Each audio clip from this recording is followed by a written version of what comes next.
Subscribe now and press the bell icon. Never miss an update. नमस्कार आदरणीय पालक आणि विद्यार्थी मित्रांनो, बालाजी एज्युकेअर मध्ये आपले स्वागत आहे।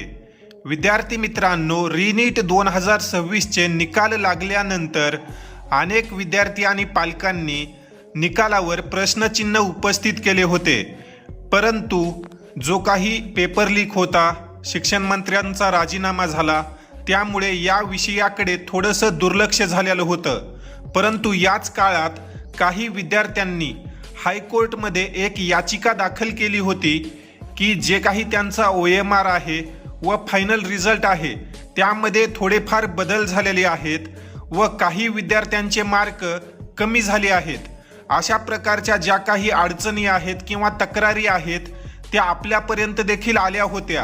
अनेक विद्यार्थी व पालकांचं म्हणणं होतं की OMR नुसार त्यांचे मार्क जास्त येत आहेत, परंतु फायनल रिझल्टमध्ये मार्क खूप कमी झालेले आहेत। तर अशा प्रकारच्या तक्रारी महाराष्ट्रात व भारतात अनेक विद्यार्थ्यांच्या होत्या। यातील काही विद्यार्थ्यांनी बॉम्बे हायकोर्टमध्ये याचिका दाखल केली होती।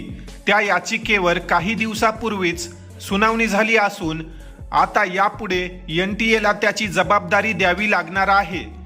बॉम्बे हायकोर्टने NTA ला ज्याही विद्यार्थ्यांनी या विरुद्ध तक्रार केली आहे अशा विद्यार्थ्यांच्या ज्या काही ओरिजिनल OMR शीट आहेत त्या हायकोर्टमध्ये हजर करण्यास सांगितले आहे।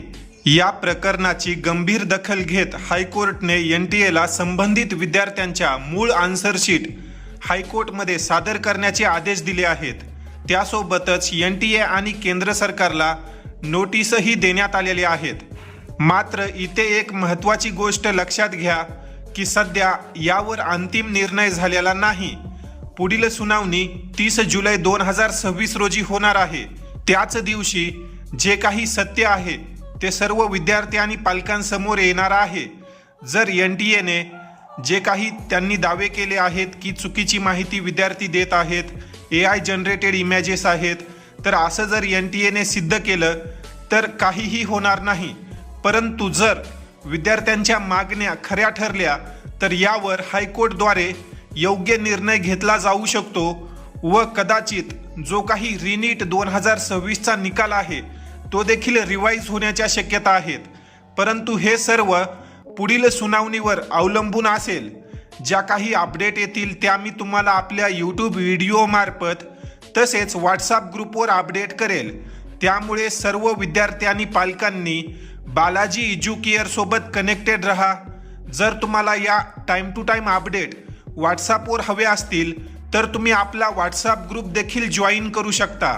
त्या ठिकाणी तुम्हाला नीट UG 2026 प्रवेश प्रक्रियेसंदर्भात येणाऱ्या A to Z अपडेट वेळेवर दिल्या जातात। या संदर्भाने जर तुमचे काही प्रश्न असतील तर तुम्ही कमेंट सेक्शनमध्ये विचारू शकता।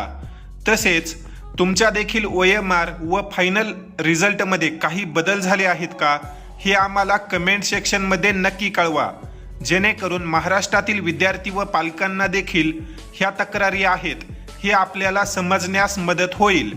या व्हिडिओला इतर गरजू विद्यार्थ्यांपर्यंत शेअर करा।